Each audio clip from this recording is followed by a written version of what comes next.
So Arsenal fans have, as usual, started doing absolutely stupid stuff, and that too to their own players, to their own manager. And surprisingly, if you look at the points table, we are top of the Champions League table, we are top of the Premier League table, and yet Arsenal fans are just practicing what is going to be another downfall we are going to have. Have and another disappointing season where we win nothing. So that is the mentality. If we go by Arsenal fans, that is the mentality our club has, and that is what we are meant to do. Because now they have started targeting Martin Odegaard. And if you watched the Everton game, away from home Everton game, not the worst side in the Premier League right now. And if you thought that Martin Odegaard did not play well, then I don't think you should watch football, because one guy has to come deep in these positions to take the ball, because your midfielders are not good enough. Because when Martin Odegaard is in these sort of positions, Zubimendi and Rice are not able to find him. They cannot complete this pass between two of opposition players. These passes from there is no way Martin Odegaard gets the ball if he stays in these zones where he can actually create chances, where he can actually get active, take a shot or something. You look at Eberechi who stays in these positions, waits for the ball and doesn't get a touch the whole game. And you will claim that, oh, when he gets the touch, when he gets 10 touches, he shoots in 5 of them, he creates chances in 5 of them. Martin Odegaard created the most chances last game.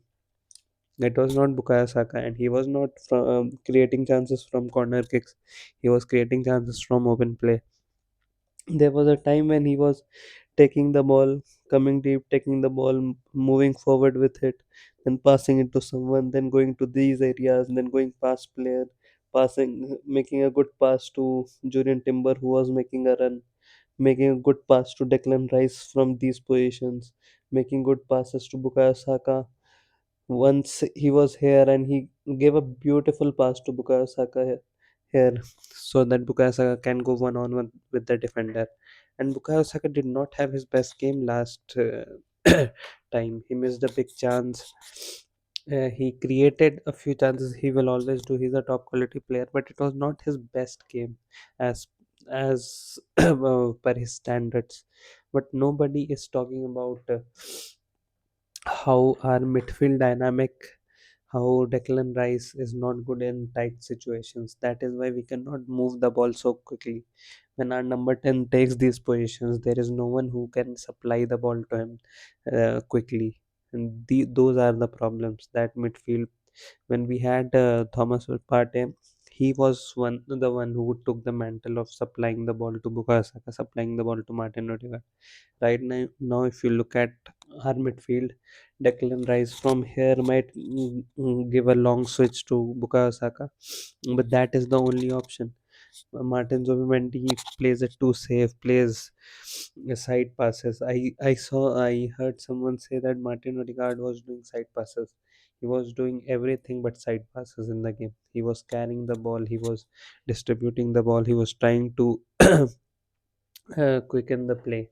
He was trying his best, but if he does not have players to combine with, when he takes these positions, the only player he finds reliable to combine with is Bukayo Saka.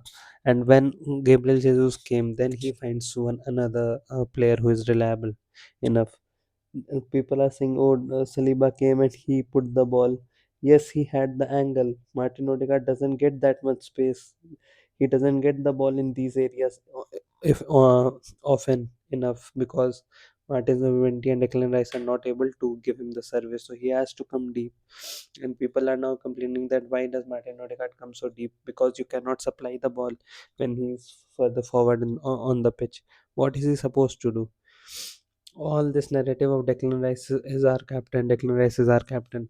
Declan Rice is our captain. If you want that identity, then your team has to play boring football. Then your team has to be good at tackling, defensively solid, and be happy with our nil. What you want, fast flowing, good tiki taka passing football, beautiful football. You will not see that if you don't have Martin Odegaard in your team. I don't get it how you watch football because Martin Odegaard runs the whole game for Arsenal. His pressing is the most crucial to Arsenal getting creating opportunities from open play. Before that, when Martin Odegaard was not playing, we were scoring free kicks after free kicks. Right now, if you look at the goals we have scored since Martin Odegaard has come, we have been just relying on the open play goals, and we have been creating more. Obviously, Wolves game was not good enough, but Martin Odegaard did not start that. Ebereches started and did nothing.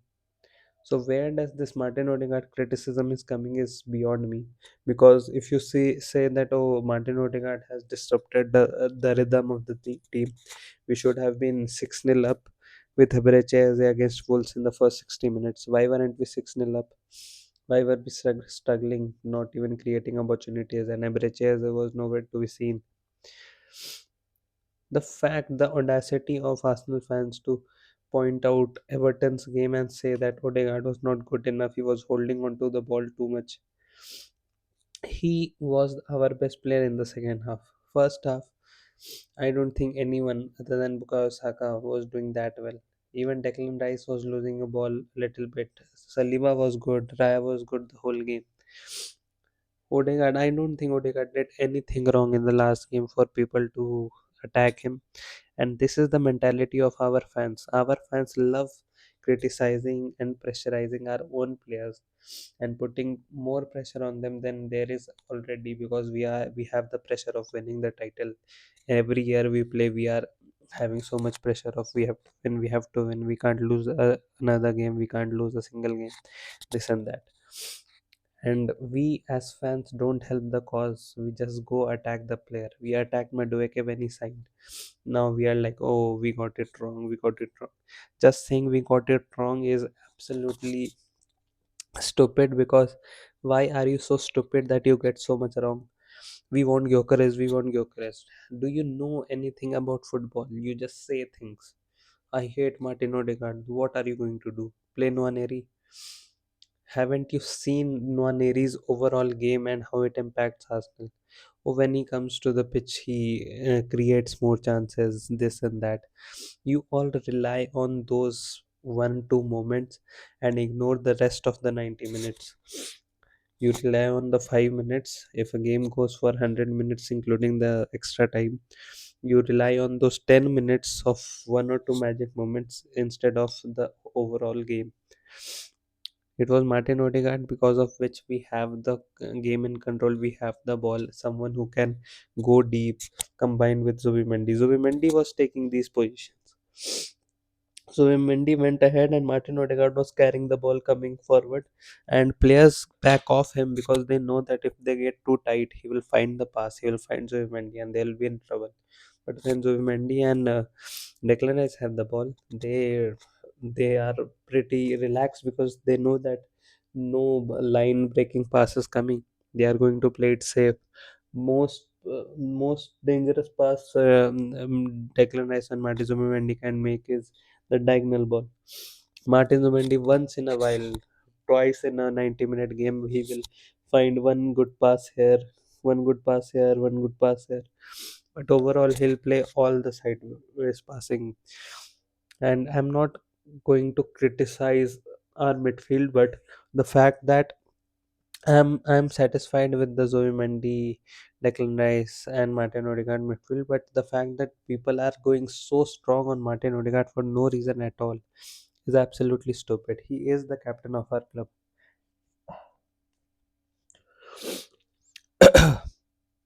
I am sick. I am so sick of this fan base. I'm actually sick. That is how sick you all are making me. And I think we have depth. We have Abreches. I think Abreches as a should play the left wing. But the fact that you all want Abreches to be your number 10, when you have seen the amount of games he has played at number 10, and he has not impressed at all. One Tottenham game, and one Bayern Munich opportunity, one or two teams that will attack us, teams that will give us space, which is going to be 5% of the overall teams we will face this season. For them, Eberechi would be good at in on the left wing and the number 10 position. But the rest of the 95% game, we need Martin Odegaard to take control of the ball combined with Bukayo Saka. And if Gabriel Jesus becomes fit and to start regular games, Bukayo Saka, Gabriel Jesus, Martin Odegaard, this is the most reliable front three we can have. And then whoever plays the left wing. Arteta did not play Madueke, he did not play Eberechi because he wanted control away from home. He wanted a calm game. He did not want a basketball game. You saw what happened when we played a basketball game against Aston Villa. It becomes a random thing where anyone can win. Both teams have too many chances, and the time till the time we don't have Gabriel back and we have Hincapi in left center back position, we cannot afford to play basketball games because we will concede goals. We we could have conceded a penalty as well. So we are not as strong at the back as we were when we had our back four. Mostly we never had our back four fully fit this season, but mostly if when Mosquera was there and Gabriel were there, we were pretty much covered. So we need to be careful and we need to respect our own players, be supportive of our own players, instead of criticizing them that, oh, I knew he was a fraud, I knew I was the he does not create chances, I know he looks busy but he does nothing. Like, what should he have done? The Trossard chance comes from his ball to Declan Rice. He gives a through ball like Ozil did to Hector Bellerin in that Leicester game to Julian Timber, but nothing happens to that. Even the Bukayo Saka opportunity that he should have maintained his composure, brought the ball to his left foot and shot, and but he snatched at it with his right foot. That comes with from that start and that move starts with Odegaard. I think I don't remember that is exactly. Maybe I'm wrong, but I think Odegaard had something to do with that chance as well. So everything comes from Martin Odegaard, and then when we press, we force Pickford to go long so many times because Martin Odegaard runs tirelessly for the team. Even you look at Martin Odegaard in defensive positions, people have been criticizing he doesn't get close to any player, this and that. Yes, because he's a number 10, he's not a defensive midfielder, so obviously he'll not have those defensive instincts like you want to see. But have you ever seen him not track back? He's the first one to track back, he's the first one to press. So the whole length of the pitch, this Martin Odegaard keeps covering this all the time, and in moments where his team needs him, when we are getting countered, you will see Martin Odegaard running tirelessly with all the other defensive players. When it is about pressing the goalkeeper, you will see Martin Odegaard leading from the front, pressing for the team. Will you see Eberechi do so much? It is not as simple as just saying that, oh, I would much rather prefer the 5-10 minutes of magic moments, and I don't need someone to press and someone to do this, someone to do that.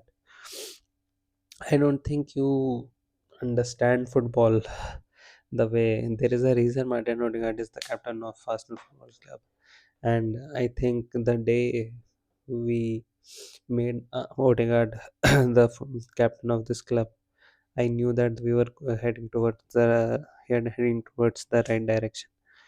So yeah, I don't know what to do with the Arsenal fans who will keep attacking their own, complaining about things that are not relevant. Like Martin Odegaard doesn't defend well. Oh, so that is why you need Eberechi instead of him, because Eberechi is one of the best defensive midfielders in the world. I don't get it. And the fact that people were like, "Oh, Declan Rice is the best midfielder in the world. What a performance he had!" I didn't think Declan Rice had the greatest of games. I have seen him play much better in other games. I don't think he had a great game against Everton. I think Raya had a great game. I think Saliba had a great game. I think Odegaard had a great.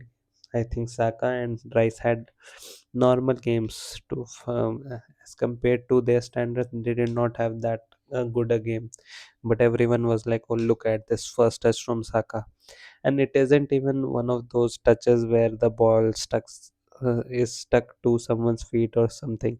It is a normal first touch, but fans are hyping that. But nobody is even talking about Martin Odegaard's ball to Rice, Martin Odegaard's ball to Timber, other chances he created in the game. So yeah, it is what it is. We have seen whenever Martin Odegaard has been injured, how our team has lost control of the ball. There are first halves I have seen when Martin Odegaard was not there, where we couldn't even get on the ball and with authority for first 15, 20, 25 minutes. That is the state of this football club without Martin Odegaard. So if you think that we don't need Martin Odegaard and we are better off without him, then you are an absolute fool and you know nothing about football. That is my opinion. And it is not about we all have our opinions. It is quite clear that this football club needs Martin Odegaard and it leads him in the leadership role because he is the brain of the team. He will always be the brain of this team. And if you don't like that, stop supporting the club because you don't know this club, you don't know Mikel Arteta. And obviously, fans are always against Mikel Arteta as well. That narrative has shut down now that oh, Mikel Arteta needs to win this trophy or he needs to be sacked. Our fans are the most stupid bunch of people I have ever seen because they love sabotaging themselves. Or we know the truth, we have seen this before. You have not seen this before. You have not been part of this type of process in Arsenal Football Club's history ever. We had a great transfer window. We have this amount of depth. You have never seen this in National Football Club before. So don't act like, oh, we know more than you. We have seen this before. This is new for you as well, as much as it is for us who have started supporting in 2010 maybe, and you have been supporting since 1995, and you know the standards and this and that. We also know the standards, but I don't think you get a better number 10 who presses like Martin Odegaard, who has a brain like Martin Odegaard, whose final ball is as good as Martin Odegaard.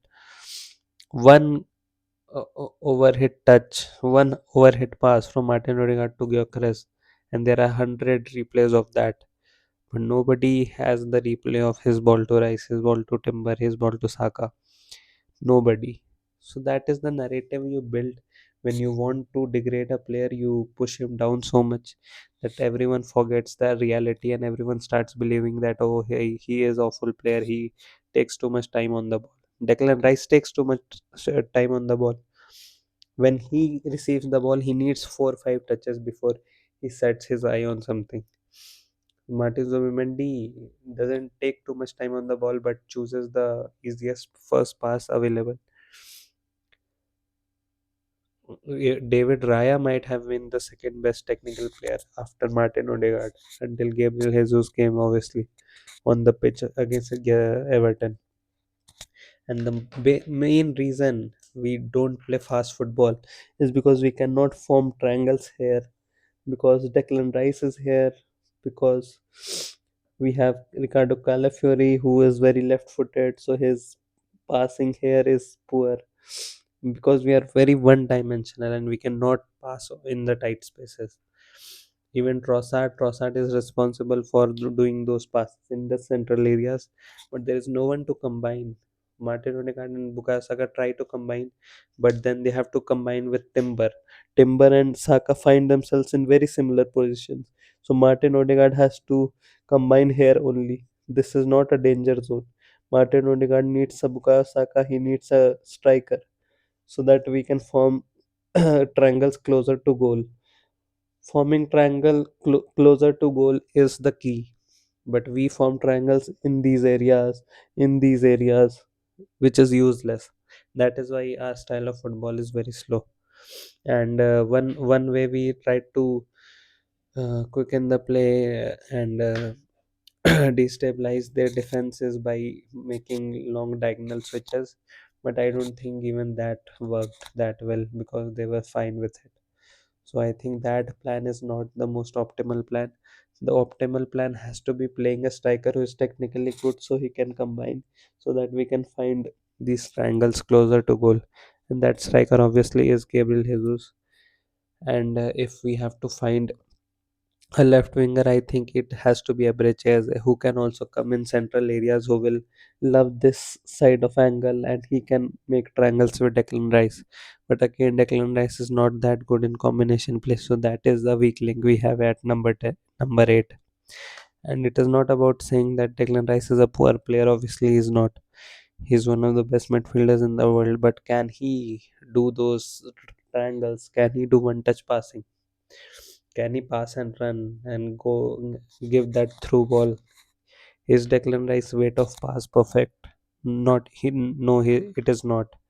And that is our weakness. That our midfielders are all not technically at a level where we can play quick football in the middle of the pitch, and that is why we don't create enough chances, and our football doesn't look that exciting. So that is the problem, not Martin Odegaard. That you are just saying anything about him and degrading him for no reason at all. So I don't know what your opinion is, but this was my opinion, and I think, yeah, stop lying about Martin Odegaard. Simply like stop lying about Martin Odegaard. Bye.